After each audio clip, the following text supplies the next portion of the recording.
first we humble ourselves before the Lord. In fact, we're just going to go through this. So say, Lord, I humble myself to you. We can do that all throughout the day, 100 times a day. And it breaks those areas of blockage. We live as open conduits when we live a life of praise. So let's just do that right now without the team. Just say out loud, Lord, I praise you. I honor you. I worship you. Yeah, it's just turning our attention to him. We can do that again 100 times throughout the day, and it's just going to break that blockage so that we're open conduits.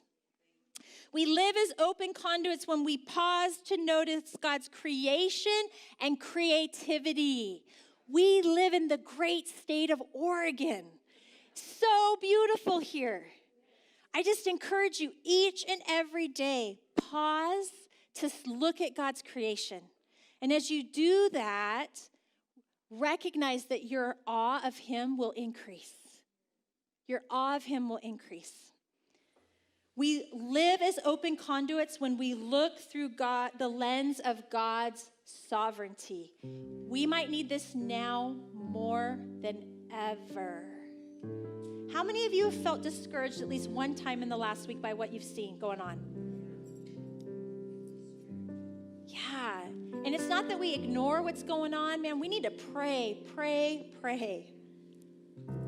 But we also recognize that God has a greater plan, purpose, and destiny, and it requires us, church. So we've got to be open conduits to respond to what he's doing in our world around us. We live as open conduits when we do not rely on our own strength, but choose to rely on God's strength, protection, and mercy. If you want to look like a genius, rely on God's strength. He makes you look so good because it's him. It's him. You'll probably notice like the little, we're adding kind of details. We did that to cover the cords. But if you haven't looked in the youth building yet, that's all painted. Jamie and Chris been painting like crazy around here. And Sean and I put these boards up. And this is how I like to do things. We'll just go and see if it works out.